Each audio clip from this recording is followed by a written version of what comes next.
Welcome to the DD show clips. हमारा उद्देश्य है कि आप कम समय के अंदर ज़्यादा चीज़ें सीख पाओ, तो देखते रहो और सीखते रहो। एक और चीज़ बताइए कि सॉफ्ट सेल्स और हार्ड सेल्स में क्या फ़र्क है? आप कैसे हार्ड से सॉफ्ट पे लेके जाओगे क्लाइंट को? देखो, हार्ड सेल्स आज के डेट में चलती नहीं है। मैं ये बात हमेशा बोलती हूँ with all my 28 years of experience. आप हार्ड सेल्स में कोई भी कंपनी उठा लो जो हार्ड सेल्स करा रही है, वो कंपनीज ब्लीड कर रही हैं, वो नहीं चल सकती हैं। आप भूल जाओ, कस्टमर एक्वायर करना तो भूल जाओ कि मेरे को इतने कस्टमर्स पर मंथ चाहिए, वो ही भूल जाओ आप। रिटेंशन तो बहुत बड़ा पार्ट है। तो आज की डेट में मैं अगेन बोल रही हूँ, इट्स अ कंसल्टेटिव सेलिंग, जहाँ पर आप कस्टमर का पहले प्रोफाइलिंग करके देख लो कि वो कस्टमर है किस कैटेगरी का। बिजनेस ओनर है, स्टूडेंट है, हाउसवाइफ है, जॉब में है, क्या रहा है वो। और उसके बाद आप उसको उसकी प्रॉब्लम आइडेंटिफाई कर लो कि उसकी प्रॉब्लम क्या है। स्टूडेंट की अलग प्रॉब्लम है, बिजनेसमैन की अलग प्रॉब्लम है, जो जॉब्स में उनकी अलग प्रॉब्लम है, हाउसवाइफ्स की अलग प्रॉब्लम। तो आपको प्रॉब्लम आइडेंटिफाई हो गई, उसके बाद आप अपने प्रोडक्ट के अंदर जो ऑफरिंग है आप उसको बता सकते हो कि आपकी ये प्रॉब्लम जो आप स्ट्रगल कर रहे हो अपने बिजनेस में, अपनी जॉब में, आपको हमारे प्रोडक्ट से ये प्रॉब्लम जो है रिजॉल्व हो जाएगी। फॉर एग्जांपल एडटेक की अभी हम बात कर रहे थे, एआई की बात कर रहे थे। जैसे बिजनेस ओनर से मैं बात करती हूँ, मैम सारा दिन हम यही करते रहते हैं, इनको चिल्लाते रहते हैं, ये काम नहीं करते हैं, ये वो नहीं करते हैं। तो मैंने कहा सर आपके पास कोई डैशबोर्ड्स हैं, कोई मैट्रिक्स हैं जो आपको ये पता है कि मुझे, for example Nidhi Aneja is your employee, कि मुझे निधि अनेजा से चाहिए क्या। आपने कोई KRA सेट कर रखे हैं, कोई आउटकम सेट कर रखा है? तो इसे नहीं मैम ऐसा तो कुछ नहीं है, इनको बस 10 लाख करना है महीने का। भाई तो वहाँ पर दिक्कत है। करेक्ट। तो आपको इन चीज़ों पे बहुत फोकस करना पड़ेगा कि कंसल्टेटिव सेलिंग के अंदर आपको कस्टमर की पहले कैटेगरी चेक करो। हर एक के लिए हर प्रोडक्ट नहीं है, मैं बोल रही हूँ। जब आपने कैटेगरी चेक कर ली, फिर उसकी प्रॉब्लम चेक करो और आपके प्रोडक्ट में क्या ऑफरिंग्स हैं जिससे आप उसकी एक्चुअली जेन्युइन प्रॉब्लम रिजॉल्व कर सकते हो। मैं अपनी टीम को हमेशा ये बोलती हूँ, हर एक को मत बेचो, प्रोफाइलिंग करो, टाइम मत लगाओ। अगर तुम्हें पता चल गया कि ये कस्टमर मान लो हाउस वाइफ है और ये AI क्या, मतलब उसको AI कहाँ से सीख सकती है? वो तो नहीं सीखेगी ना। उसके लिए तो कमाना ही शायद पर्पस होगा, तभी वो घर पे बैठ के सोच रही है कि मुझे कुछ मिल जाए। तो आप अपने कस्टमर की प्रॉब्लम समझ ली ना, और उसको आपने, अगर प्रोडक्ट में ऑफरिंग है तो उस कस्टमर पे टाइम स्पेंड करो, वरना मत करो। हर प्रोडक्ट हर कस्टमर के लिए नहीं है। और उसके बाद कंसल्टेटिव सेलिंग के अंदर लास्ट में कस्टमर को ये समझ में आना चाहिए कि मुझे ये प्रोडक्ट लेना मेरी नीड है, ना कि आप बोले जा रहे हो सर ले लीजिए, डिस्काउंट है सर, ऑफर्स हैं, ऑफर है, 10 मिनट सर खत्म होने वाले हैं।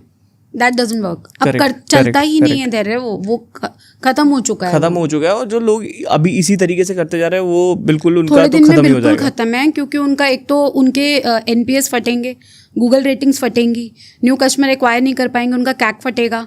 ठीक है, इवेंचुअली कैक फटेगा तो आपका पैट तो फटेगा ही फटेगा। तो आप बिल्कुल बर्बादी की राह पे चल रहे हो अगर आपकी टीम ठीक से बात नहीं कर रही है। तो मैंने एक और चीज़ ऑब्जर्व करी है मार्केट में, अगर आप इस साइकोलॉजी के साथ प्रोडक्ट बनाते हो कि मुझे बेचना है, वो कंपनी सबसे पहले फेल होती है। और अगर आप इस साइकोलॉजी के साथ बना रहे हो कि I wanted to make them buy, right, the people are winning. मतलब आपकी साइकोलॉजी यही है कि मैं इसे सामने वाले को कैसे मजबूर कर दूं कि खरीद ही लेगा। अगर उस साइकोलॉजी के साथ चीजें बिल्ड होनी स्टार्ट हो जाए ना, कि आप जब आप इतनी वैल्यू होगी, सारी चीज होगी और आप बेच नहीं रहे हो, सबसे बड़ी आर्ट पता क्या है सीखी मैंने? बिना बेचे बेचना। बिल्कुल। जैसे आपने बहुत सारे स्टार्टअप में काम किया है, तो आपने एक कॉमन फैक्टर क्या पाया है कि एक कंपनी में सबसे ज्यादा डिस्टर्बिंग ये चीज होती है? क्या चीज वो आपने पाई है? When it comes to sales and revenue की बात कर रही हूं, सेल्स बोल तो रही हूँ कि इनका कोई फोकस ही नहीं है ना, सिर्फ बेचने पे ही फोकस है। मतलब मनी, पैसा।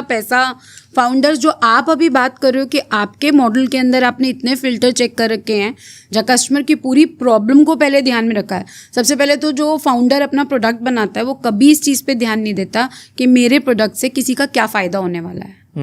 वो ये डिसाइड करता है कि मैं इसका प्राइस क्या रखूँगा, पर वो ये डिसाइड नहीं करता कि मेरी ऑडियंस कौन है जिनको मैं ये दूंगा और उससे उनकी क्या प्रॉब्लम रिजॉल्व होने वाली है, मैं उनकी लाइफ में क्या चेंज लाने वाला हूँ। तो ये एक कॉमन फैक्टर है जहाँ पर लोग सिर्फ कुछ भी बेच रहे हैं। मैंने ना एक और पैटर्न बहुत ऑब्जर्व करा है। मैं अभी बहुत सारी कंपनी को कंसल्ट कर रहा हूँ, तो मैंने एक चीज़ देखी है कि जो ओनर होता है ना, बिजनेस ओनर, वो गालियाँ देता है, मार्केटिंग सही से नहीं चल रही है, सेल्स टीम बेच नहीं पा रही है, ये नहीं चल रहा है। बट अगर सही से बैठ के ऑब्जर्व किया जाए तो प्रॉब्लम सबसे ऊपर ही आती है ऑफर में, मतलब फाउंडर में। अगर ऑफर बुरा है तो कर लो कितनी मार्केटिंग, आप बेच ही नहीं पाओगे, नहीं बेच पाओगे। सेल्स कॉल सिर पकड़ के बैठी रहेगी, मतलब सेल्स टीम सिर पकड़ के बैठी रहेगी, नहीं बिक रहा। लेकिन अगर ऑफर बहुत तगड़ा बना दिया आपने और उसकी मार्केटिंग करना इतना आसान होगा, और उसके बाद आपको बेचने की जरूरत नहीं, you will make them bye. मैंने ये चीज़ क्रैक करने में ऑलमोस्ट 10 साल लगाए, लेकिन हमने सबसे ज़्यादा जो एक्सटेंसिवली काम किया है वो पहले मेक देम बाय स्ट्रेटेजी पे किया है, एंड उसके बाद आई थिंक सारी चीज़ें स्मूथ हो जाती है। हाँ बिल्कुल, परफेक्ट। एक बार हो जाए तो ये हो जाता है।